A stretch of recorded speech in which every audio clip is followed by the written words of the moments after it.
lot of this isn't going to make sense to you, and I'm sorry about that. I'm just going to start at the beginning, with the house.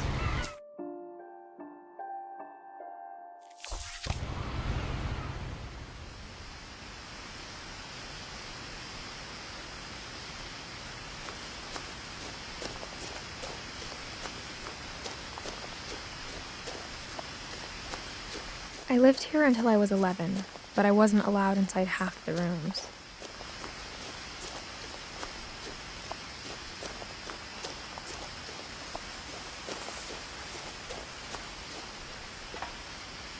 Inside the mailbox were bills from 7 years ago, marked urgent, open immediately.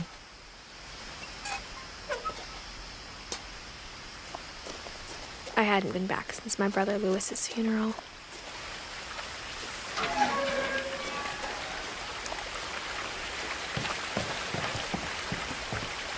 In her will, my mother left me a key, but didn't tell me what it unlocked.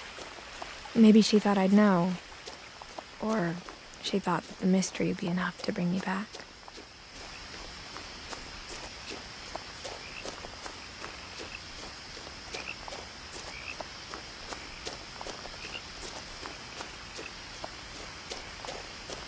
No one had driven this way in a long time, but I saw a few hoof prints.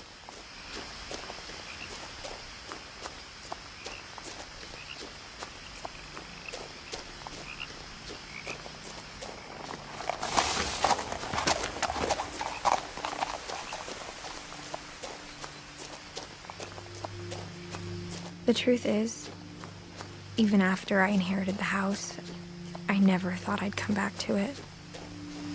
But now I had questions about my family that only the house knew the answers to.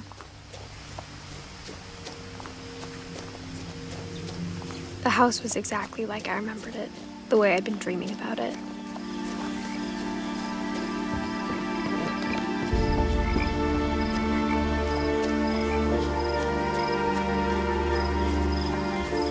As a child, the house made me uncomfortable in a way I couldn't put into words.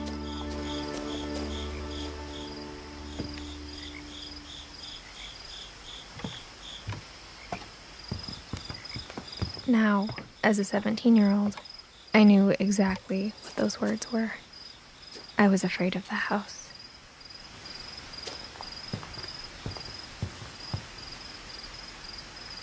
I hoped the key might unlock the front door. It didn't. Looking in, I felt like the house itself had been waiting for me.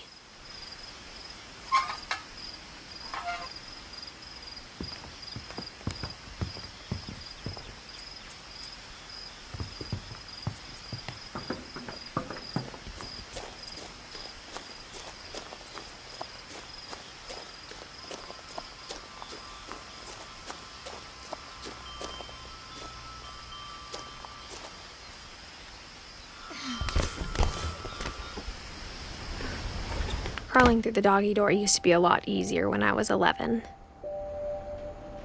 The power had been turned off the night we left.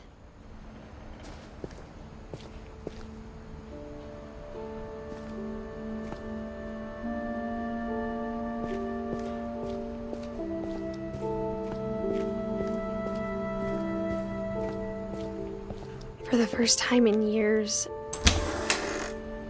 I felt like I was home. But instead of a family, there were just memories of one. Like how after Lewis started working at the cannery, we all got sick of eating salmon, except our cat, Molly. Or how only one restaurant would deliver to our house, so we had Chinese a lot.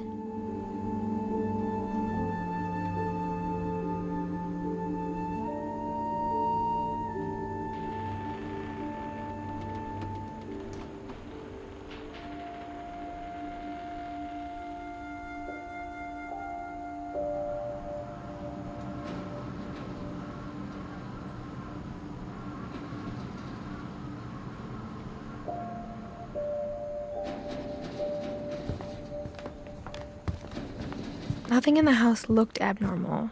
There was just too much of it, like a smile with too many teeth.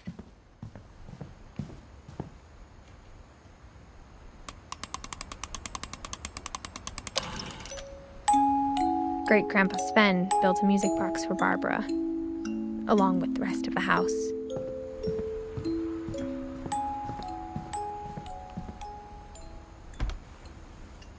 Edie told me once that every Finch who ever lived is buried somewhere in the library.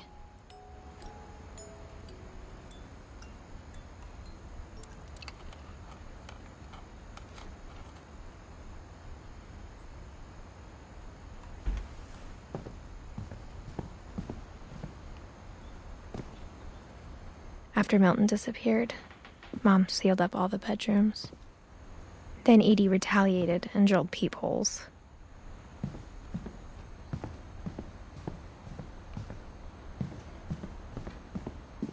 Mom must have locked the third-floor stairs on the night we left.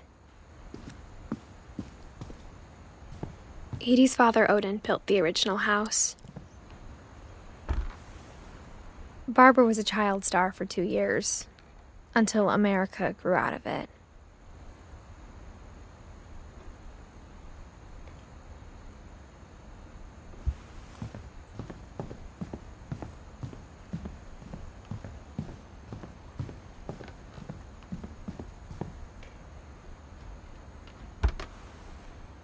The last time I was in Edith Sr.'s room, I was 10 and she was painting my portrait.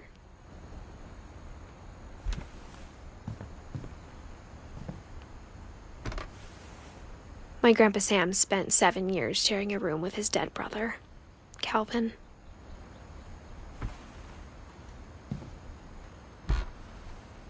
As a kid, I just assumed every house had peepholes and sealed rooms you weren't allowed inside of.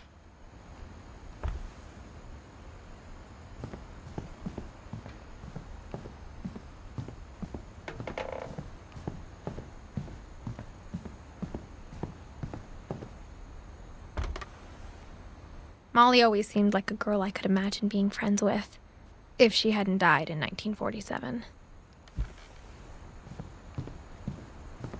I spent a lot of time playing in Great Uncle Walter's room.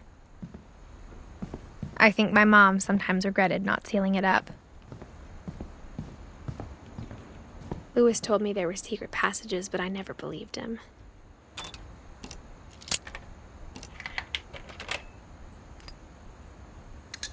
Turns out, my mom was really good at keeping secrets.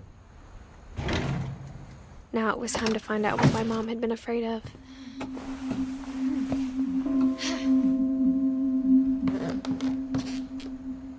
From the paintings on the wall, it was clear my brother Milton had been here before me.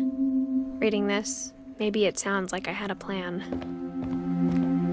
But I had no idea what was behind that door.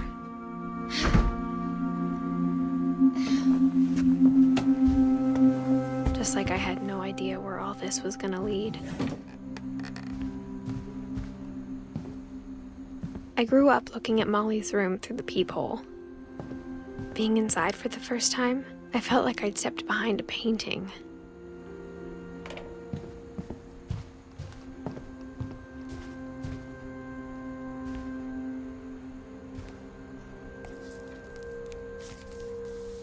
December 13th, 1947.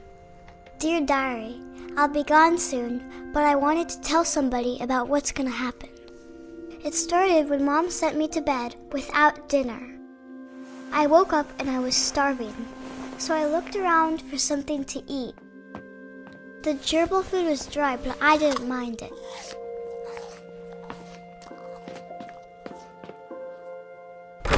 Mom, can I come out now? Sweetheart, it's late. Go to sleep.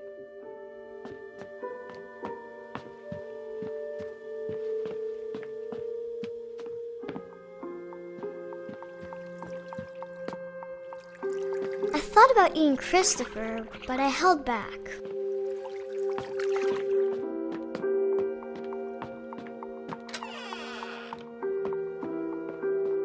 I kept eating and eating.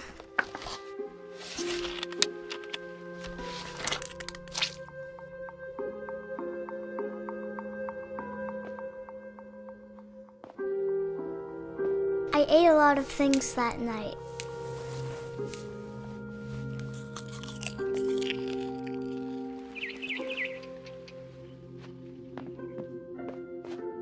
Then I heard chirping outside my window. It was a barn swallow going back to her nest. I reached out for her.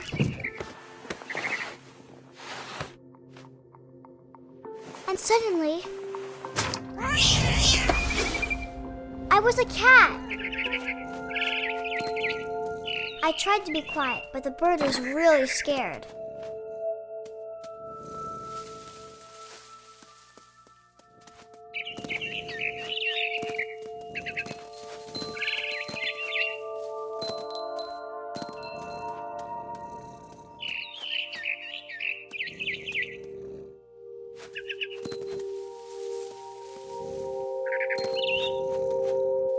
I jumped and I almost got her.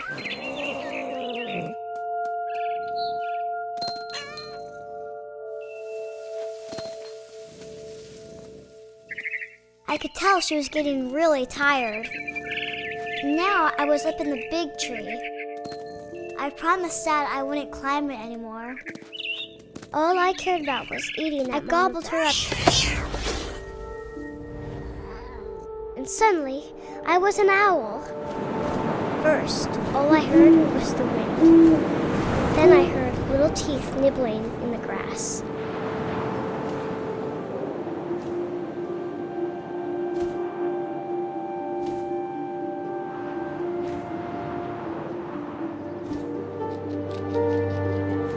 Rabbits.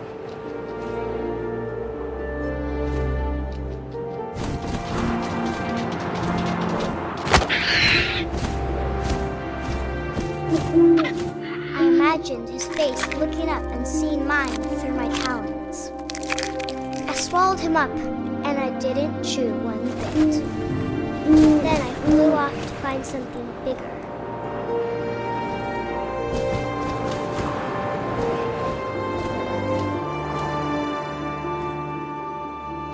A mama rabbit.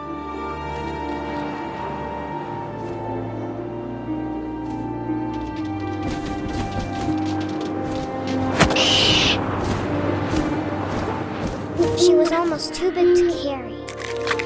I started choking, but I couldn't stop eating. And suddenly, I was a shark!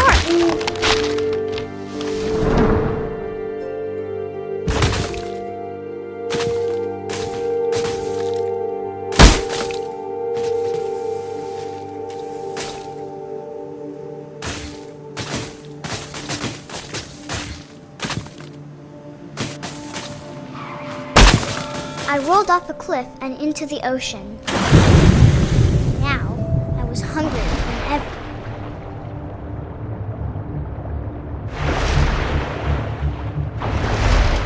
I wanted fat, juicy seals.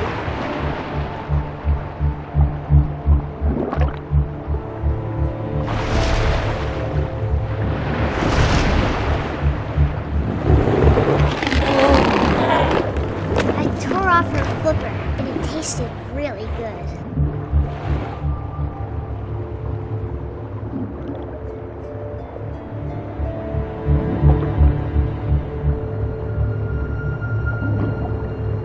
I grabbed on tight, but I was so hungry, I jumped out of the water. When I opened my eyes, everything had changed.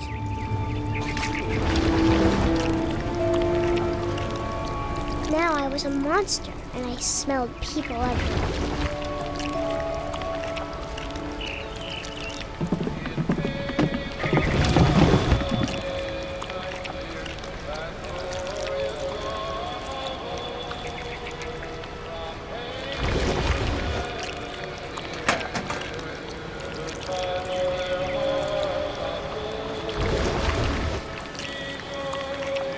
I was big, but I moved real quiet.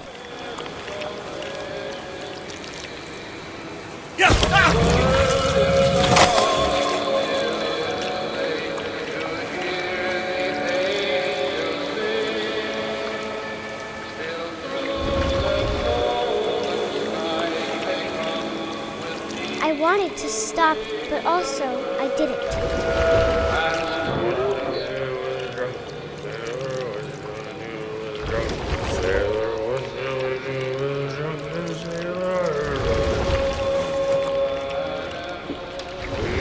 Belly was rusty, his belly was rusty, his belly was rusty, razor. What shall I do with a drunken sailor? What shall I do with a drunken sailor? What shall I do with a drunken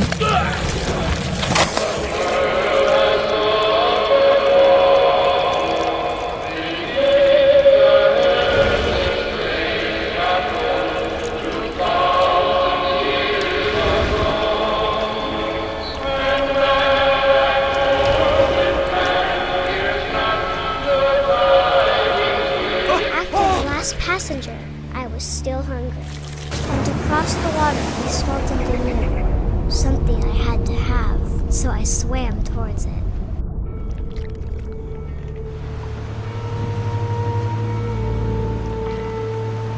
I slithered onto the sand, and the good smell went into an old pipe.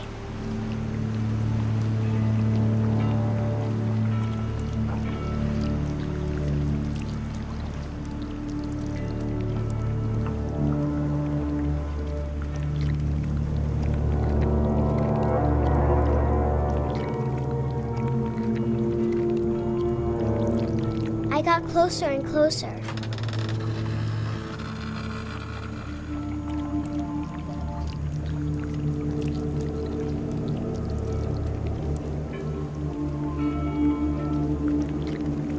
All my stomach started growling.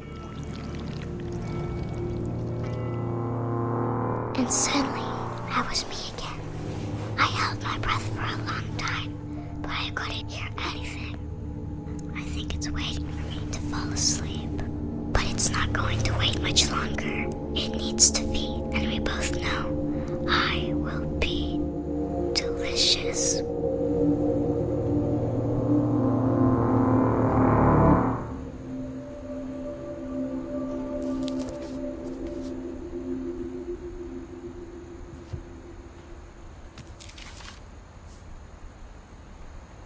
I'm not sure if I believed all of that, but I'm sure Edie would have.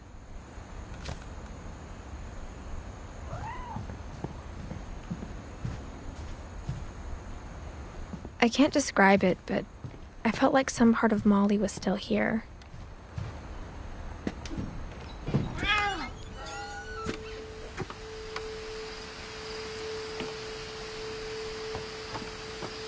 This will be obvious later, but my mom never told me any of these stories.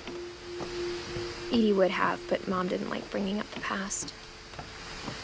Though, when we adopted a stray kitten, she was the one who named it Molly. I spent a lot of time in Great-Grandma Edie's room.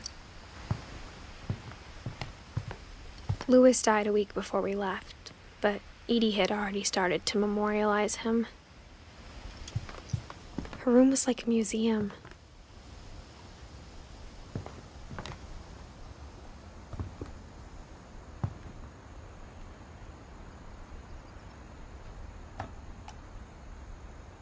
For 500 years, the Finches have been famous throughout Norway for their fortune and misfortune. Odin Finch buries the latest victims of the family curse, his wife Ingeborg and their newborn son, Johan. On January 7th, 1937, he set sail with his family and his house, hoping to leave the curse behind. But 40-foot waves off the coast of Washington send the house and Odin to the bottom of the sea. Odin's daughter Edie, with husband Sven and baby Molly, step ashore on their new home, Orcas Island. Odin Finch is the first to be buried in the new family cemetery. His daughter Edie is already dreaming of a new Finch house.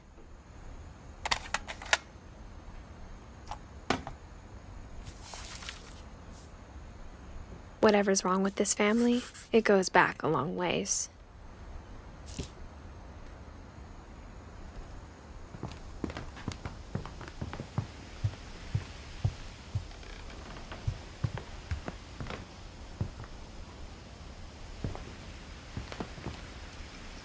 Edie gave a big interview about a mole man living under the Finch house.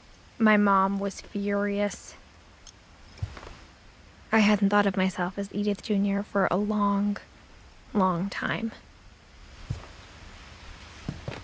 One summer, they evacuated the island, but Edie refused to go. For a few weeks, she was a celebrity.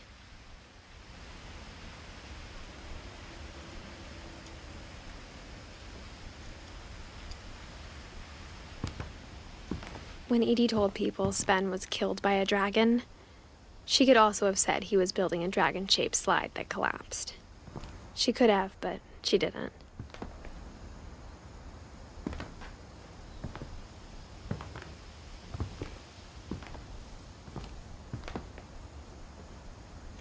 Even in her 90s, sometimes Edie seemed a lot younger than my mother.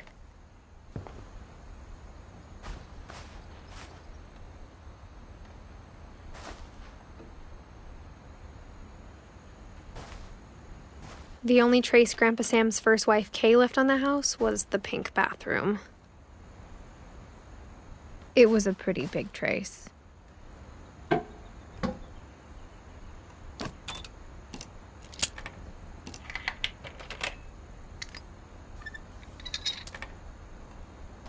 There's a secret in this bathroom. It's in the last place you would look. It isn't in the cupboard. It's hidden in this book.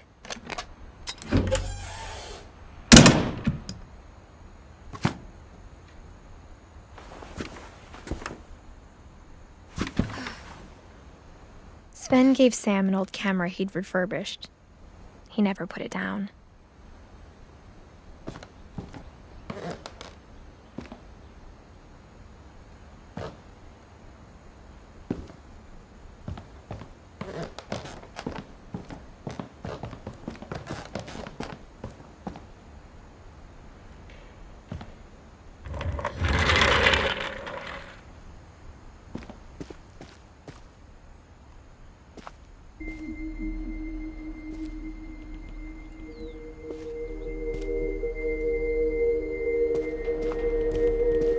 I knew Grandpa Sam had a twin.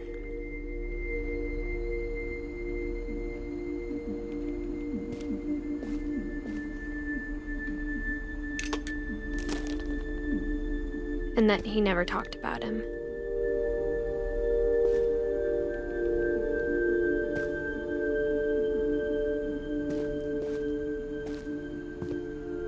I guess my grandpa didn't like history any more than my mom did.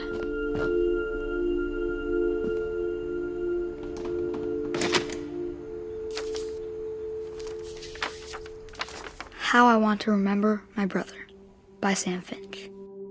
The thing I remember is that when he made up his mind, that was it. My brother said he'd die before he ate another mushroom, and he did.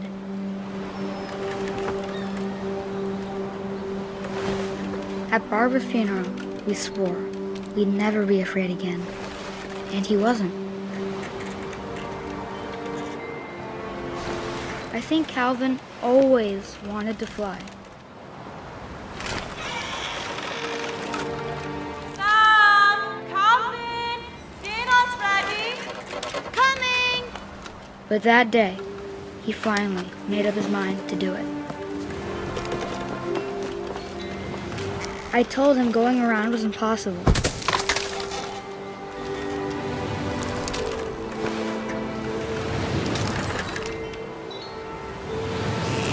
Maybe if I hadn't said that.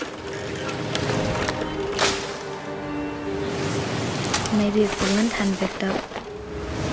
Calvin! I'm not gonna tell you again! Then maybe he'd still be here. But I doubt it. I think he'd already made up his mind.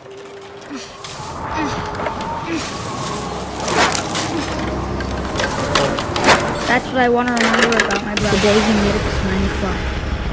And he did.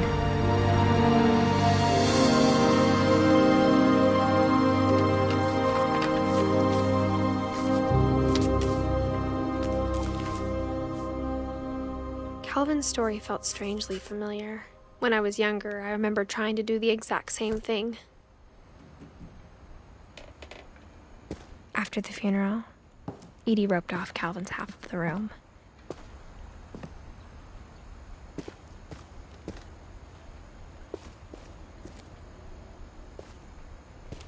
Mom said Grandpa Sam enlisted at 18 and never set foot in the room again.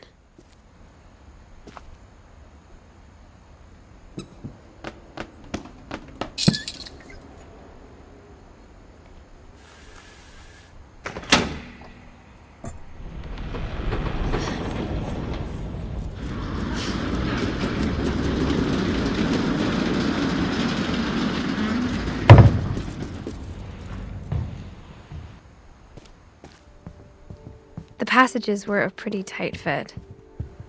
They'd obviously been built for smaller hands and bellies.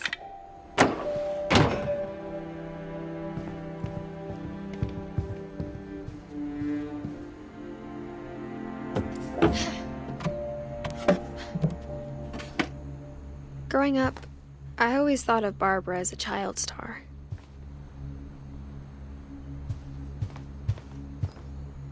I never thought about how hard it must have been for her afterwards.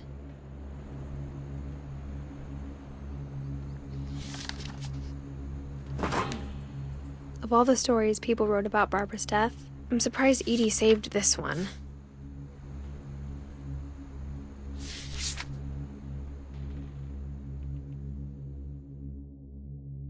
Old Jack here with another ghastly tale inspired by America's most unfortunate family. I'm calling it The Surprise Ending of Barbara Finch. As a child star, Barbara was famous for her scream.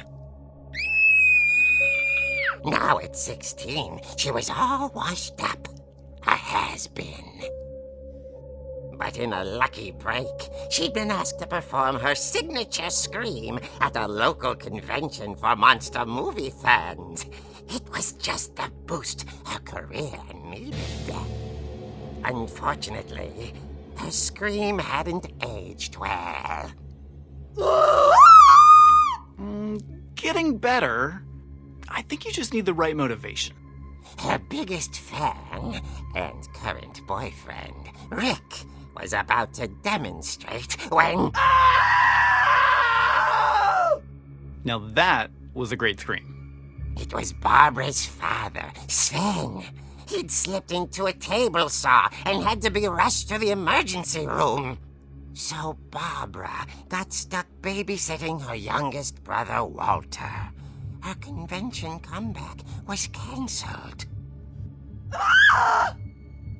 Okay, I'm hearing frustration, but I'm not hearing terror. What if I tried... A gang of hoodlums in Halloween masks have been terrorizing Orcas Island tonight. Police are urging residents to... That came from the basement. You're right! Also, I loved your delivery on that. Why is your basement door locked? Because my dad likes making puzzles and secret passages. There's a key hidden in the music box. The secret is to keep winding and winding until finally the key pops out. Thanks, babe. I'll be back in a sec.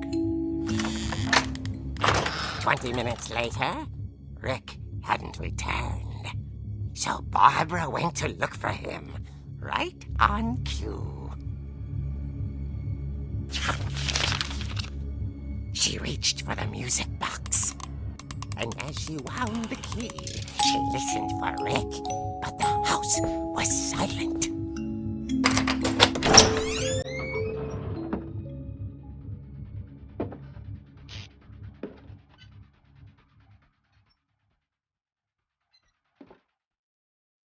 She found Rick's crutch and imagined the worst.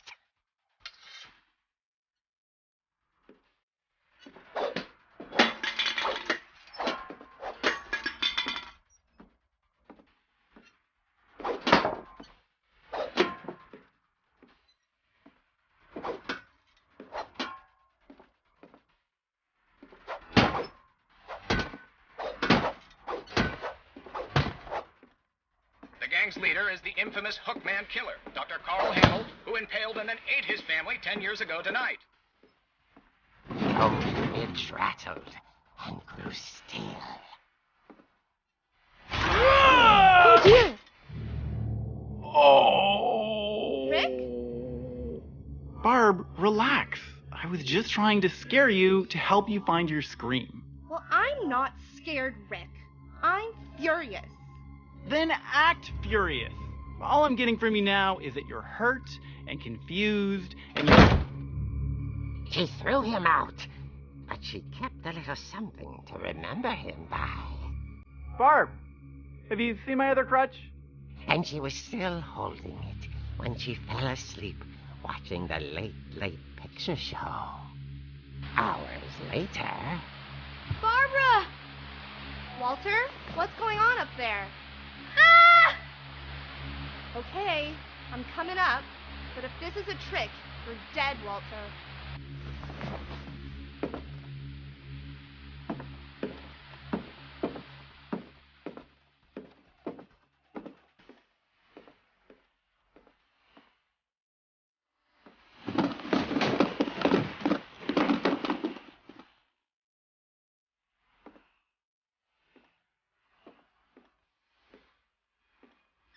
Walter, are you there? Walter had vanished, but his bedside radio was still on. Orcas Island police describe the man as 6 feet tall, with a steel hook for a hand. Residents are urged to lock all doors and windows and notify the police of any suspicious activity. Barbara turned, saw the hook man, and was speechless. He was quite smashing.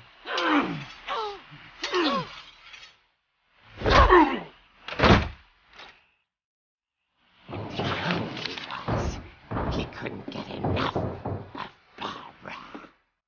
Okay, Barbara, there's gotta be... That night, she played her part beautifully.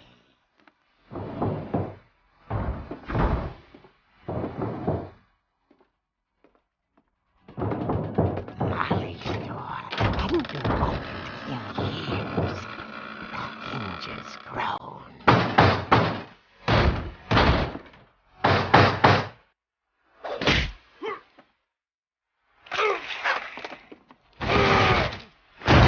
He wasn't moving, but she sensed the story might not be over yet.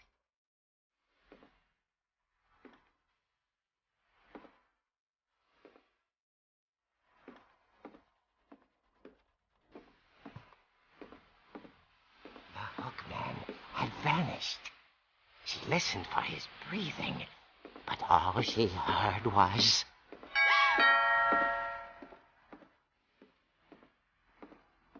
At the door, she heard whispering. It was coming from inside the house.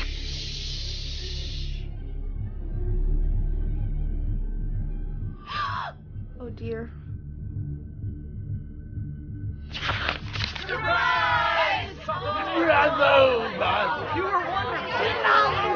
monsters had come to surprise her. For Barbara, it was a dream come true. Then she saw what kind of monsters they were, and she realized what was about to happen. She was going to be famous. And with her final breath, Barbara Finch gave the performance of her life.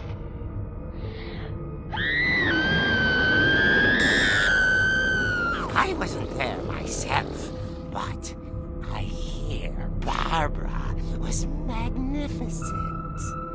Poor girl. She had a taste for stardom. But unfortunately, so did her fans. Of course, the police blamed it all on poor Rick, who disappeared the same night. And little Walter? Hiding under his bed the whole time. He took it all pretty hard, but that's another story. As for Barbara, tucked inside the music box is all they ever found of her. her ear. Now that's what I call a real eerie tale.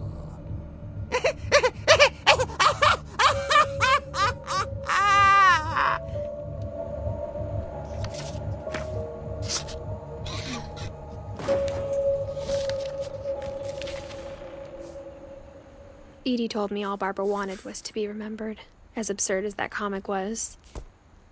Maybe what Edie saw was a happy ending.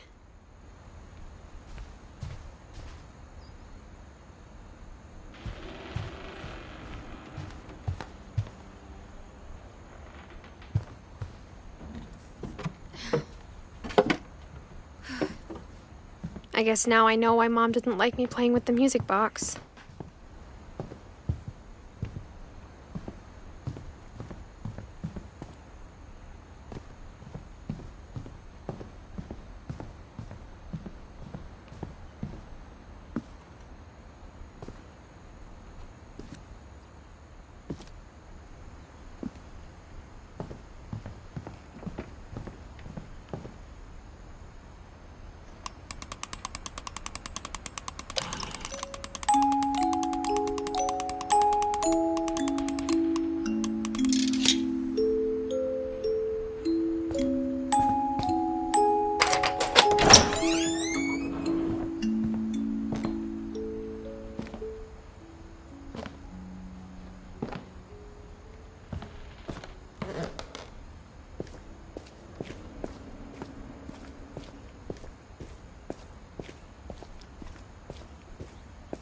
Mom said the basement was off limits, unless I wanted another tetanus shot.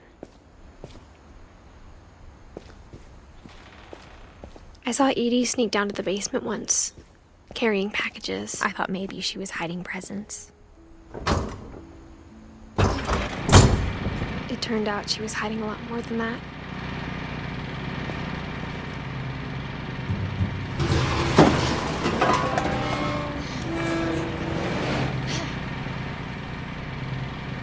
I remember asking Mom once about where Walter had gone. She said after Barbara died, he got as far away as he could. If there's a pattern in all these stories, I think it's that none of us has gotten very far.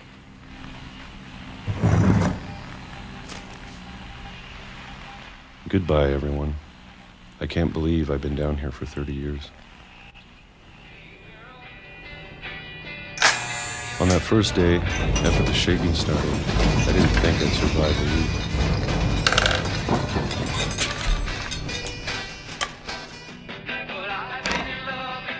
But after a few days, I settled into a routine. That's what kept me sane. Having a schedule, living for today. I always expected to be dead tomorrow. But if you wait long enough, you get used to anything.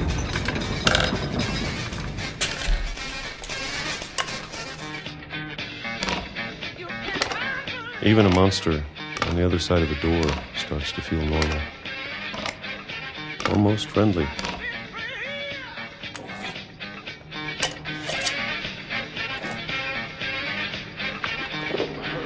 And then one day, everything just stopped. Whatever that thing was, it was gone. Maybe it got tired of waiting. Or maybe I just got tired of being afraid.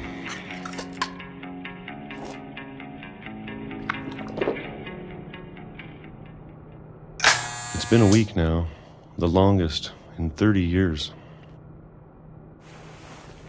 I'm done waiting. I have to leave while I still can.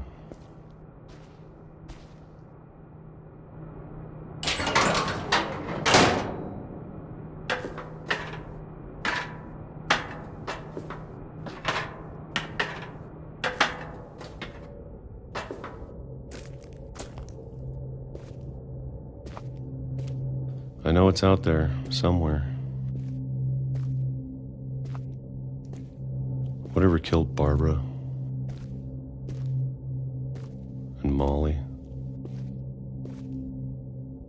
and Calvin. Maybe this is all a mistake.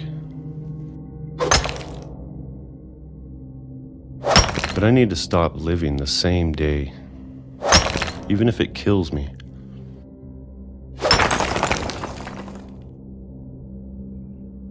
Whatever's out there, I want you to know I'm ready for it. I'm going to appreciate all of it, especially the food. I don't mind if I only have a year left, or a month, or a single week. I'd be happy with one more day. I can already imagine the sun on my face.